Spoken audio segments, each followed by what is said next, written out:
The rest stop wasn't supposed to be memorable. It was one of those in-between places you only notice when you need it.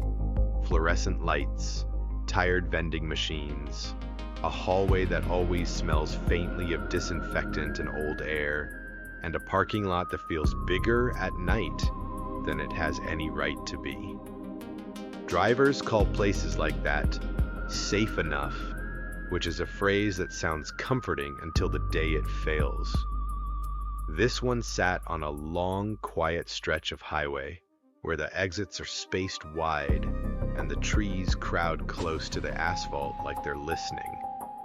The kind of corridor where you can drive for an hour without seeing a town name you recognize, and you start to realize how thin the world gets once you leave the cities. The call came in just after dawn, when the sky was pale and the overnight trucks were thinning out. A family reported their child missing.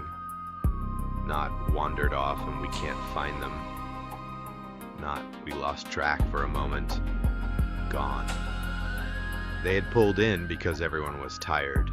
A quick bathroom break, stretch, maybe a snack, then back on the road. The father said the child was beside them as they crossed the threshold. The mother said the child's jacket brushed her arm near the vending machines. The older sibling described the exact way the youngest bounced on the heels, impatient, ready to sprint to the restroom and sprint back. Then there was a moment, nothing dramatic, nothing you'd think to mark, and the child was no longer in the building. No scream, no crash, no commotion, the kind of silence that makes people's minds grab at the wrong explanations first because the right ones are too sharp to hold. Local patrol responded fast. The first officer on scene did the boring things immediately because boring things save lives. Securing the entrances, checking the restrooms, searching every stall, checking behind doors, scanning the lot, walking the perimeter, looking under benches, opening trash enclosures, shining a light into every shadow that could hold the small body. Nothing. That's when they did what everyone does now. Because cameras are supposed to be the end of uncertainty, they asked for the footage.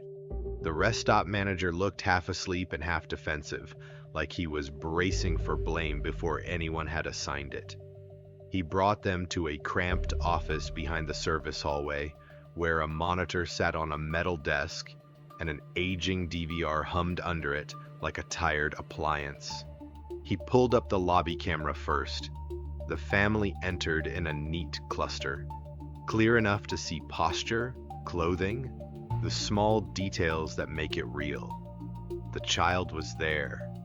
You could see the bright jacket, you could see the small hand swing at their side, you could see the way the child drifted a step toward the hallway, then paused, then glanced back like children do when they're trying to decide whether to obey or test the boundary. The parents looked away for a moment. It was nothing. It was the sort of moment that happens 1,000 times on every family trip. A question, a bag adjustment, a glance at a sign. And then the video blinked. Not a total blackout, not static. A tiny stutter, the kind people barely notice when they're watching sports or scrolling a feed. A fraction of time that fell out of the recording like a tooth. When the picture returned, the child was not there. The parents were still there. The older sibling was still there. The vending machines were still there. The hallway was still there. But the child was gone. The officer asked to see it again. The manager rewound, played it again. Same result. The child was present. The parents' heads turned. The frame stuttered. The child vanished. That footage did something to the room. It made the air heavier, not because it looked supernatural. It didn't. It looked mundane, which was worse. It looked like reality kept going perfectly fine for everyone except the one person who mattered most. The kind of visual that makes your brain say, quietly, no, that's not allowed. The lead officer didn't let the moment linger. He asked for every camera angle in the building. The hallway camera, the restroom entrance camera, the exterior doors, the parking lot, the service corridor. They pulled them all, and that's when the case grew teeth. Because the blink wasn't just on one camera. Multiple feeds stuttered at the same timestamp. The hallway camera showed the hallway empty. It blinked. Still empty. The exterior camera showed cars idling and trucks rolling past in the background. It blinked. Still the same scene. The service corridor camera, mounted near a plain metal door marked only with a small facilities sticker, blinked too. That camera also captured something that made the officer lean in until his shoulder touched the monitor. Just before the blink, a shadow slid across the bottom edge of the frame near that metal door. Not a full body, not a clear face, just movement low and fast like someone hugged the wall right under the camera's view. The manager said the door led to a maintenance area. He said it stayed locked. He said only certain staff had access. He said he didn't even go back there unless a toilet backed up. The officer asked who had keys. The manager hesitated. He listed a couple of highway maintenance contacts, a contracted cleaning team, and sometimes electricians, which is the kind of answer that sounds normal until you realize it means the access circle is bigger than it should be. State investigators were notified within hours. The case was now a high-priority missing child investigation on public infrastructure, which carries its own kind of pressure. It means extra resources and extra scrutiny. It also means the paperwork starts stacking up immediately, because everyone can feel the headline trying to form. A state technical unit arrived to evaluate the DVR. They didn't start with drama. They started with evidence hygiene. Logs, timestamps, storage integrity, power history, and whether the system had any recorded outages.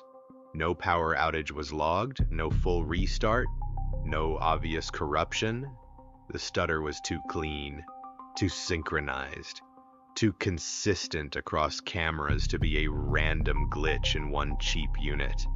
That doesn't mean it had to be hacking in the movie sense, but it did mean this wasn't just a camera failing at an unlucky moment. Something had disturbed the system. The investigators split into two parallel tracks. Track 1 was the child.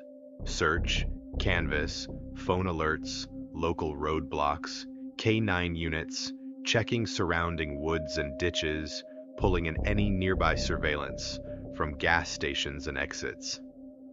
Track 2 was the building. Where could a person go that cameras wouldn't catch?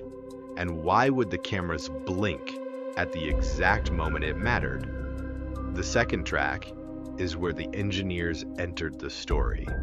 And this is where things became less mysterious in the supernatural way and more terrifying in the human way. A highway facilities engineer arrived with a roll of older plans and the weary look of someone who has spent years arguing with concrete. He knew the rest stop had been renovated over decades. He also knew from experience that renovations often create strange dead spaces, sealed chases, abandoned ducts, corridors that get rerouted, doors that become walls. He asked for a simple thing: measurements. Interior wall to interior wall, exterior wall to exterior wall, width of the restroom block, distance from the lobby to the back service wall. The manager looked offended by the idea that his building might have secrets from him, but he cooperated. They measured, The numbers didn't match. There was a narrow strip of missing space behind the family restroom corridor that was too wide to be insulation and too continuous to be an accident. A long, consistent void where the plan suggested there shouldn't be anything. The engineer didn't say the word corridor yet. He didn't need to. You could see it in the way he stared at the wall, as if he expected it to breathe. They searched for access points. They checked the obvious doors first.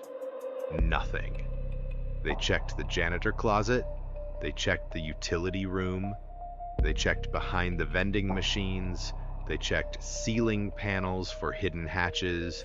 They checked baseboards for seams that didn't match. In a small cleaning storage area behind stacked supplies and a metal shelving unit, they found a wall panel that looked almost right. Almost. The screws were newer. The paint shade was off by a whisper. The seam line was straighter than the other panels, which sounds ridiculous until you realize human beings are bad at faking old construction. The little imperfections don't match. The engineer removed the panel. Behind it was a metal hatch, locked. Not a decorative lock, a facilities lock. The kind that says, someone wanted this closed, but also wanted it to be opened by someone who knew how. The manager insisted it wasn't part of his building. He insisted it must have been left from some older construction, sealed years ago, forgotten. The state investigator asked him a question that sounded polite but wasn't. When was the last time you cleaned behind this shelf? The manager didn't answer. They cut the lock. The hatch swung open with a sound that was too loud in the small room, a hollow metallic complaint that made everyone pause. Because once you open something you weren't supposed to know existed, you can't pretend you're in a normal case anymore. A narrow service corridor ran behind the wall. Concrete floor, pipes, conduit, low ceiling, damp smell. It looked like the kind of space built for maintenance workers, not for the public, and it ran directly behind the lobby area where the child vanished. The corridor had more than one access point. That was the next problem, because it meant this wasn't a simple, the kid crawled into a gap and got stuck. This was a passage that could connect to other service areas, potentially even outside exits. A corridor isn't just a hiding place, it's a route. They moved carefully, single file, flashlight beams cutting thin tunnels through dust and damp air, their boots scuffed grit that hadn't been disturbed in a long time, except for one section near a corner where the floor looked freshly dragged, a clean smear through the dust like something had been pulled quickly. At that corner, they found another hatch.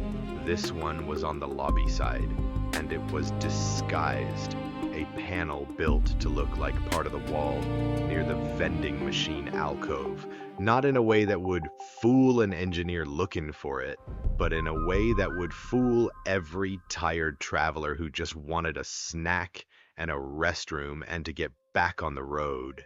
The edges of the panel had faint, fresh scuffs, not heavy, but enough to say it had been opened recently. And now the footage made sense in a sickening, practical way. If someone had positioned themselves inside this corridor behind the disguised panel, they could open it in an instant. They could reach out. They could pull a small child through. They could shut it again. If they also had a way to create a tiny, synchronized disturbance in the DVR feed at that same moment, just enough to create a blink, then the child's disappearance would look impossible on video. Not because the child vanished, because the one moment of movement was deliberately erased. The team pulled the building's electrical diagram and traced the camera cable runs. The technical unit checked where the DVR wiring and power lines ran. A small section of the conduit was accessible from inside the service corridor. That didn't prove sabotage, but it made sabotage plausible. Now the investigation had a direction.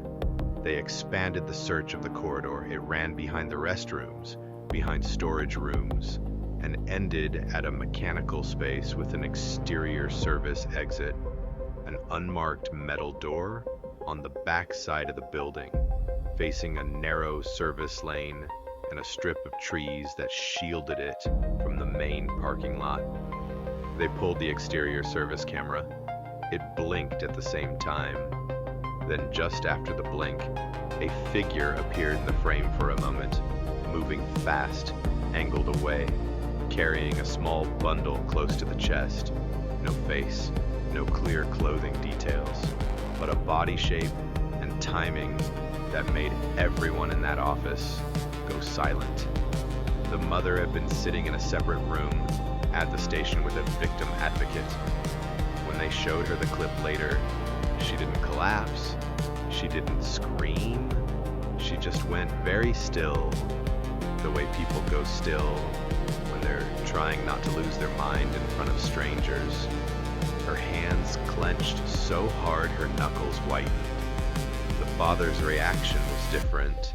His face didn't change much, but his eyes did, like something inside him shifted from fear to rage and didn't know how to stop. The state investigators made a decision that tells you how serious it had become. They stopped treating it like a wandering child. They treated it like an abduction carried out by someone who understood the building. That meant the suspect pool narrowed and widened at the same time. Narrowed because you needed knowledge and access. Widened because maintenance access lists are always bigger than you think. They gathered names: highway contractors, electricians, cleaning crews, facilities techs, vendors who had been on site recently, anyone with a key or a reason to be near the service areas. They pulled work orders and recent maintenance reports. The building had a recent note: electrical upgrade. That phrase sounded harmless until the engineers and tech unit looked at it and started asking follow-up questions. Electrical upgrades can mean camera work. They can mean rewiring. They can mean new conduit. They can also mean someone spending time near DVR systems without raising suspicion. The investigators pulled toll camera data and highway plate reader hits for the service lane area. They pulled nearby exit camera footage. They pulled traffic cameras for a wide radius. A vehicle of interest appeared, a plain van, common make, common color, the kind that blends into the background. It exited the rest stop service lane within the right window and merged onto the highway without hesitation, which sounds like nothing until you realize most people leaving a rest stop hesitate. They fumble with directions. They drift. They look uncertain. This van moved like the driver knew exactly what they were doing. They ran the plate. It belonged to a small maintenance contractor that had done work at multiple rest stops on that corridor. A warrant was drafted before lunch. The contractor's listed business address was a modest office, but it wasn't where the work happened. And the work happened out of a rented warehouse space in an industrial strip with rolling doors and cheap security cameras. When the team arrived, the first thing they saw was the van. The second thing they saw was that the warehouse had been cleaned in a hurry. Not tidied, cleaned, boxes shifted, floor swept, a smell of fresh solvent that didn't belong. The kind of cleaning that's not about being neat, but about erasing. They found equipment consistent with electrical work: cable spools, conduit, tool bags, a ladder. They also found something the technical unit didn't like at all: a small interference device tucked into a case. the kind used to create electronic noise. Not a magical hacker tool, just a piece of equipment that can disrupt weak signals at close range. It wasn't proof by itself, but paired with synchronized blinks across cameras, it was the kind of object that turns a theory into a pathway. Still no child. The team pivoted again, because that's what you do when the first door doesn't open into what you need. They treated the building and the van as one connected route. If someone used a back service door, they likely planned a quick transfer. Corridor to van to secondary location.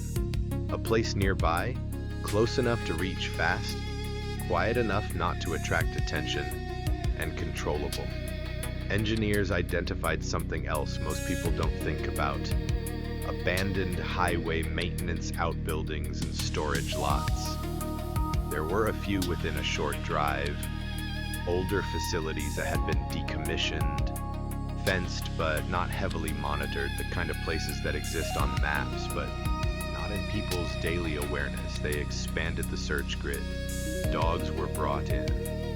Not because dogs are magic, but because dogs can do one thing humans struggle with.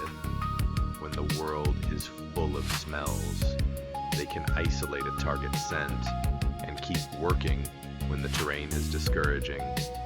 Near one of the decommissioned outbuildings, a dog alerted at a chain link gate.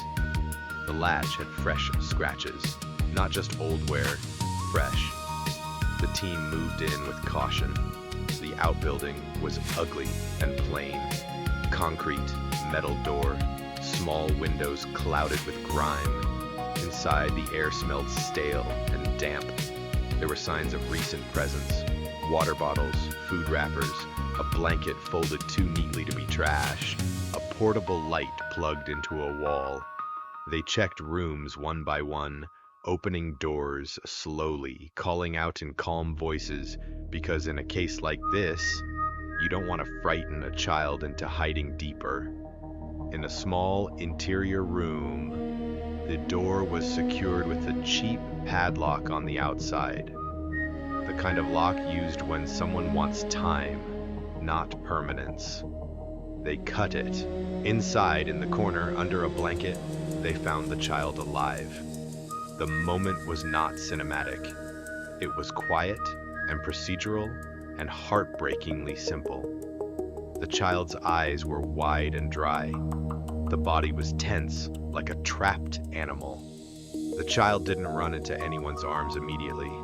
The brain doesn't flip back to safety that fast. A medic spoke softly and moved slowly. A blanket was wrapped around small shoulders. Water was offered in controlled sips. A hand was held out without grabbing. And then the child started to cry, a sound so raw that it turned every adult in the room into something else for a second. Not investigators, not officers, not engineers, just people who suddenly hated the world. The suspect was located later that day during a coordinated traffic stop. He didn't look like a monster. He looked like a man who had spent his life learning how to appear harmless. That's often the most disturbing part.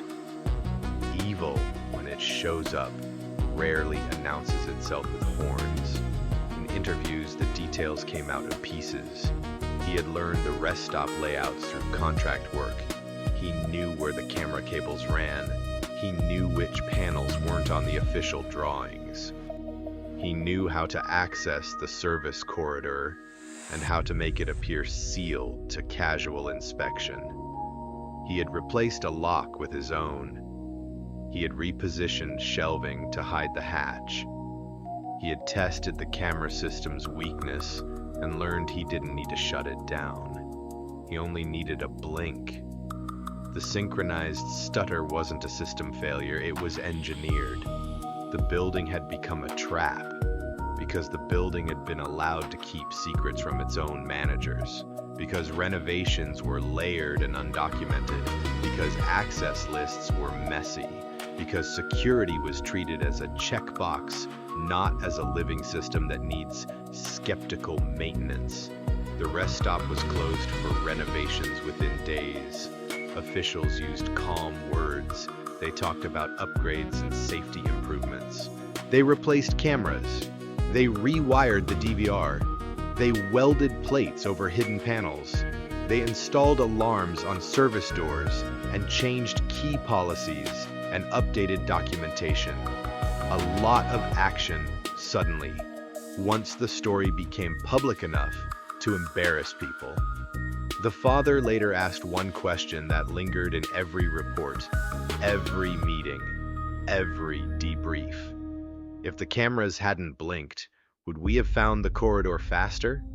It was the wrong question in a way, because it assumes cameras are the center of truth.